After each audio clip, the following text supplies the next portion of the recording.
প্রিয় দর্শক, সাজ্জাদ কাদিরের প্রীতি নিন, শুভেচ্ছা নিন।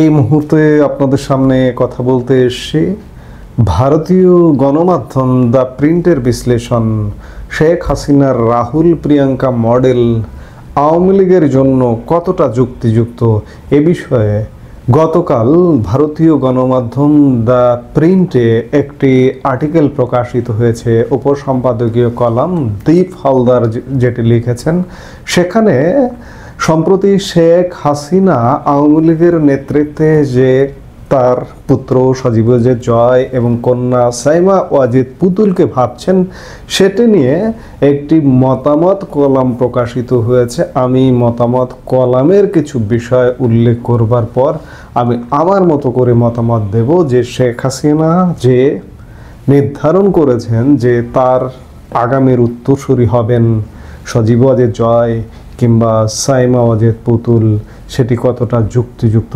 আমি শুরুতেই আগে বলে নিই যে এক কথায় নিঃসন্দেহে যুক্তিযুক্ত। শেখ হাসিনা যদি তার পরিবার থেকে আওয়ামী লীগের আগামীর নেতৃত্ব নির্ধারণ না করেন, তাহলে আওয়ামী লীগ বহু ভাগে বিভক্ত হবে। আমি এই কথাটা বলেই আমি দ্য প্রিন্টের দীপ হালদারের আর্টিকেলের উল্লেখযোগ্য বিষয়গুলো আপনাদের সামনে একটু তুলে ধরি, তারপরে কথা বলতে চাইছি। সাবেক প্রধানমন্ত্রী শেখ হাসিনা ও তার দলের একটি বড় অংশ ভারতে কেবল আশ্রয় নেয়নি, তারা মনে হচ্ছে অনুপ্রেরণাও নিচ্ছেন দেশটির প্রাচীনতম রাজনৈতিক দল কংগ্রেসের কাছ থেকে। ভারতের ঘনিষ্ঠ হওয়ার কারণে যেমন শেখ হাসিনা নিজ দেশে ব্যাপক অজনপ্রিয় হয়ে পড়েছেন, এবার ভারতীয় রাজনীতির শ্বাস অনুসরণ করলে বাংলাদেশিদের কাছে আওয়ামী লীগের প্রতি আস্থা ফেরার কোনো সম্ভাবনা নেই। বাংলাদেশে আগামী জাতীয় নির্বাচন 2026 সালের ফেব্রুয়ারিতে হওয়ার কথা। এরই মধ্যে ক্ষমতাচ্যুত প্রধানমন্ত্রী শেখ হাসিনার পর আওয়ামী লীগের হাল ধরবেন কে, তা নিয়ে দলে গভীর চিন্তাভাবনা চলছে। আন্তর্জাতিক অপরাধ ট্রাইব্যুনালে বিচার শেষ না হওয়া পর্যন্ত সন্ত্রাস বিরোধী আইনের আওতায় আওয়ামী লীগের সব রাজনৈতিক কার্যক্রম নিষিদ্ধ। তবে তাতে দমে না গিয়ে দলটির নেতৃত্বের ক্ষেত্রে রাহুল প্রিয়াঙ্কা মডেল নিয়ে ভাবছে। ভারতে রাহুল প্রিয়াঙ্কা মডেল কতটা কার্যকর তা নিয়ে মতভেদ রয়েছে। তবে বাংলাদেশে বিশেষত 2024 সালের জুলাই বিপ্লবের পর যেভাবে শেখ হাসিনা ক্ষমতাচ্যুত হলেন, সেই প্রেক্ষাপটে এই ফর্মুলা কার্যকর হওয়ার কোনো সুযোগই নেই। শেখ হাসিনার চাওয়াটাকেই সেটি বলা হয়েছে। 8 সেপ্টেম্বর বিবিসি বাংলা একটি প্রতিবেদন প্রকাশ করে। সেখানে বলা হয়, কংগ্রেসের মতো পারিবারিক নেতৃত্বের ধাঁচে আওয়ামী লীগকে সাজাতে চাইছেন শেখ হাসিনা। যেমন কংগ্রেসের রাহুল ও প্রিয়াঙ্কা গান্ধী সংসদে আছেন, ঠিক তেমনি শেখ হাসিনা তার ছেলে মেয়েকে সামনে আনতে চাইছেন।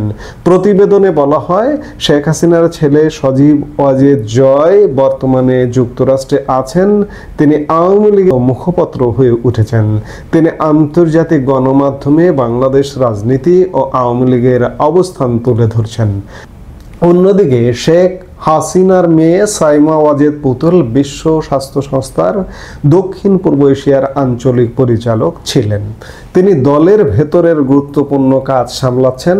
বক্তৃতা লেখা, রাজনৈতিক কর্মসূচি পরিকল্পনা করা ও কূটনৈতিক বৈঠকে মায়ের প্রতিনিধিত্ব করা, এসব দায়িত্বে তিনি সক্রিয়। শেখ হাসিনার ভাগিনা রাদওয়ান মুজিব সিদ্দিক ববিও শেখ হাসিনার সন্তানদের সহায়তায় থাকবেন বলে জানা গেছে। প্রতিবেদনটি আরও জানায়, দলের কেন্দ্রীয় নেতৃত্বেও পরিবর্তন আসছে। 5ই আগস্ট 2024 সালে শেখ হাসিনা সরকার পতনের আগে আওয়ামী লীগের অন্যতম মুখ ছিলেন সাবেক মন্ত্রী ওবায়দুল কাদের। তিনি এখনও দলের সাধারণ সম্পাদক হলেও ভারতে পালানোর পর থেকে শেখ হাসিনার সঙ্গে তার সাক্ষাৎ হয়নি।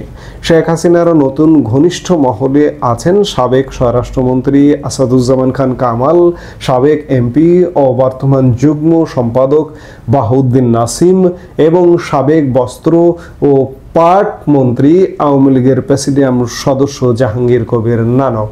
কলকাতায় একটি অস্থায়ী কার্যালয় থেকে আওয়ামী লীগের কার্যক্রম চলছে, আর দিল্লিতে গিয়ে তারা শেখ হাসিনার পরামর্শ গ্রহণ করেন। বিবিসির প্রতিবেদন অনুযায়ী আওয়ামী লীগ মহলে ব্যাপকভাবে বিশ্বাস করা হচ্ছে যে গান্ধী পরিবারের সঙ্গে শেখ হাসিনা পরিবারের পুরনো সম্পর্কই তাকে সন্তানদের হাতে দল ছেড়ে দেওয়ার দিকে প্রলুব্ধ করছে।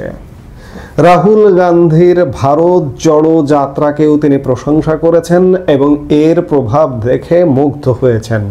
রাহুল প্রিয়াঙ্কার রাজনৈতিক পথচলা নিয়েও তার আগ্রহ রয়েছে, যা আওয়ামী লীগে প্রয়োগ করতে তিনি মনস্থ করেছেন।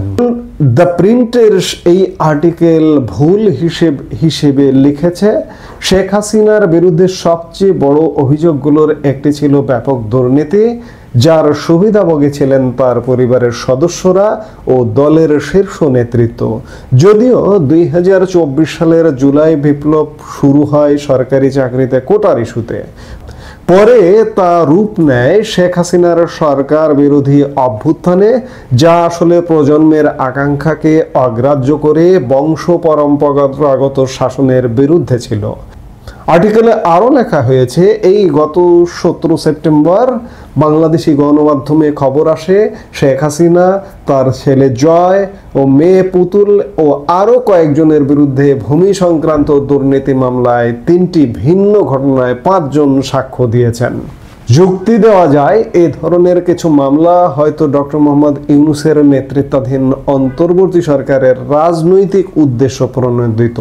তবে জনগণের রাগ ক্ষোভ যে শেখ হাসিনা পরিবারের দিকেই, তা অস্বীকার করা যায় না। শেখ হাসিনা সরকারের পতনের পরপরই ক্ষুব্ধ জনতা কেবল বঙ্গবন্ধু শেখ মুজিবুর রহমানের ভাস্কর্য ভাঙেনি, ধানমন্ডি 32 নম্বর বাড়িটিও ধ্বংস করেছে, যেটি তার স্মৃতিসৌধ হিসেবে ছিল। সেখানে 1975 সালের 15ই আগস্ট তাকে হত্যা করা হয়। এতটাই ছিল মানুষের ক্ষোভ, যা তারা জাতির পিতাকেও জাতীয় স্মৃতি থেকে মুছে ফেলতে চেয়েছে। এই পরিস্থিতিতে হাসিনার সন্তানের হাতে আওয়ামী লীগের নেতৃত্ব হস্তান্তরের সিদ্ধান্ত কতটা বুদ্ধিমানের কাজ, এই আর্টিকেলটিতে জিজ্ঞেস করা হয়েছে। আর্টিকেলটি বলছে যে আরেকটি ভুল পদক্ষেপ নিতে যাচ্ছে আওয়ামী লীগ বা আওয়ামী লীগ প্রধান শেখ হাসিনা। আর্টিকেলটিতে প্রশ্ন করা হয়েছে, জনগণ কিভাবে তা মেনে নেবে যদি 2026 সালের ফেব্রুয়ারিতে নির্বাচন হয়ও বর্তমান রাজনৈতিক পরিস্থিতিতে আওয়ামী লীগের অংশগ্রহণের কোনো সম্ভাবনা নেই, ফলে দলটি কিছুদিন ক্ষমতার বাইরে থাকবে। এই সময় দলীয় নেতৃত্বের উচিত নতুন রাজনৈতিক মডেল তৈরি করা, যা তরুণ প্রজন্মকে আকর্ষণ করবে। যে বংশানুক্রমিক রাজনীতির বিরুদ্ধে তারা বিদ্রোহ করেছিল, সেই রাজনীতিতে ফিরে গেলে কোনো লাভ হবে না। আপনারা আর্টিকেলটির মতামত শুনলেন।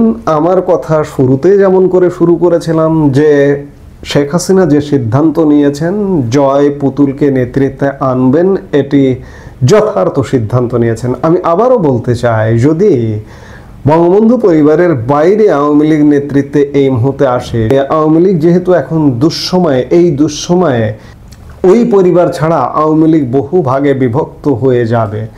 সত্যিকার অর্থে পরিবারতন্ত্র একটি বৈশ্বিক বাস্তবতা, এই বাস্তবতাকে অস্বীকার করবার কোনো উপায় নেই।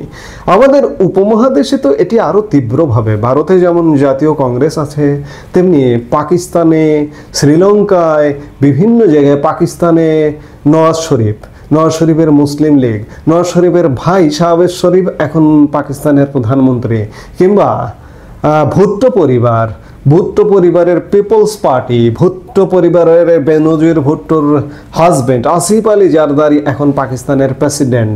আপনারা এই বিষয়গুলো দেখলেই পরিষ্কার হন যে উপমহাদেশে পরিবারতন্ত্র তো বটেই, এমনকি ফার্স্ট ওয়ার্ল্ডের কথা যদি বলেন, ইউরোপ আমেরিকার কথা বলেন, তাহলে সেখানেও দেখতে পারবেন যে পরিবারের যোগ্য কেউ যদি রাজনীতিতে আসতেই পারে। যুক্তরাষ্ট্রে বুশ পরিবার, কেনেডি পরিবার কিংবা ক্লিন্টন পরিবারের বা যুক্তরাষ্ট্রের রাজনীতিতে প্রভাবের কথা আপনারা নিশ্চয়ই অস্বীকার করতে পারবেন না। কিংবা সাম্প্রতিক সময়ে ডোনাল্ড ট্রাম্পের ছেলে ব্যারন ট্রাম্পকে সম্প্রতি রিপাবলিকান পার্টির জাতীয় সম্মেলনের জন্য প্রতিনিধি হিসেবে বাছাই করা হয়েছিল। যদিও পরে তিনি নিজেই সরে দাঁড়ান, অনেকের মতে তাকে ভবিষ্যতে বড় কোনো রাজনৈতিক দায়িত্বের জন্য তৈরি করা হতে পারে। ডোনাল্ড ট্রাম্প পরিবার থেকে যে আগামীতে রাজনীতিতে আসবে, সেটি তার ছোট সন্তান হোক কিংবা বড় সন্তান হোক কিংবা যেই হোক না কেন, ডোনাল্ড ট্রাম্প পরিবার থেকে মার্কিন যুক্তরাষ্ট্রের রাজনীতিতে আগামীতে আসবে। আবার কানাডার সাবেক প্রধানমন্ত্রী জাস্টিন ট্রুডোর কথা আপনারা নিশ্চয়ই জানেন। তার বাবা পিয়েরে ট্রুডোর রাজনৈতিক উত্তরাধিকার হিসেবে দেশ পরিচালনা করেছেন তিনি। ইউরোপের দেশ বেলজিয়ামের রাজনীতিতেও পরিবারতন্ত্রের উপস্থিতি দেখা যায়। একটি গবেষণায় দেখা গেছে সংসদ সদস্যদের প্রায় 10% বাবা বা মা আগে সংসদ সদস্য ছিলেন। এটা রাজনৈতিক উত্তরাধিকার ধারণার প্রমাণ বহন করে। যদিও ইউরোপে এ ধরনের প্রবণতা তুলনামূলক কম, তারপরে এটি একেবারে অনুপস্থিত নয়। জাপানে পরিবারতন্ত্রের একটি প্রাতিষ্ঠানিক রূপ রয়েছে। জাপানের হাউস অফ রিপ্রেজেন্টেটিভসের 30% সদস্য উত্তরাধিকার সূত্রে রাজনীতিতে এসেছেন, আর শাসক দল এলডিপির প্রায় 40% সদস্যই কোনো না কোনো রাজনৈতিক পরিবারের সন্তান। লক্ষণীয় হলো এসব দেশ শক্তিশালী নির্বাচন ব্যবস্থা, গণমাধ্যমের স্বাধীনতা ও সক্রিয় নাগরিক সমাজ এ ধরনের পরিবারতান্ত্রিক প্রবণতাকে নিয়ন্ত্রণে রাখে। পরিবারতন্ত্র থাকলেও সেটি একচ্ছত্র ক্ষমতায় রূপ নেয় না। আমাদের ওসব দেশ থেকে শিক্ষা নিতে হবে যে পরিবারতন্ত্রকে আমরা অস্বীকার করতে পারবো না, পরিবারতন্ত্র থাকবে, কিন্তু পরিবারতন্ত্র যেন একচ্ছত্র অধিপতি না হয়ে ওঠে, পরিবারতন্ত্র যেন রাজতন্ত্রের সামিল হয়ে না ওঠে, সেদিকে খেয়াল রাখতে হবে। সব কথার শেষ কথা বলতে চাই যে আওয়ামী লীগ প্রধান শেখ হাসিনা তার উত্তরাধিকার নির্ধারণের জন্য তিনি যে পরিবার থেকেই চিন্তা ভাবনা করেছেন, বিবিসি বাংলা যে রিপোর্টটি করেছিল সেটির সার বক্তব্য যদি সঠিক হয়ে থাকে, তাহলে প্রধানমন্ত্রী শেখ হাসিনা যথার্থ সিদ্ধান্ত নিয়েছেন বলেই আমি সাজ্জাদ কাদের আমি আমার মতামত ব্যক্ত করতে চাই। এই মুহূর্তে এ পর্যন্তই।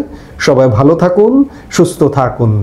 আমাদের ভিডিওগুলো নিয়মিত পেতে সাবস্ক্রাইব করুন Sajjad Kadir and the legends YouTube channel এবং লাইক, কমেন্ট, শেয়ার করে সাথে থাকুন।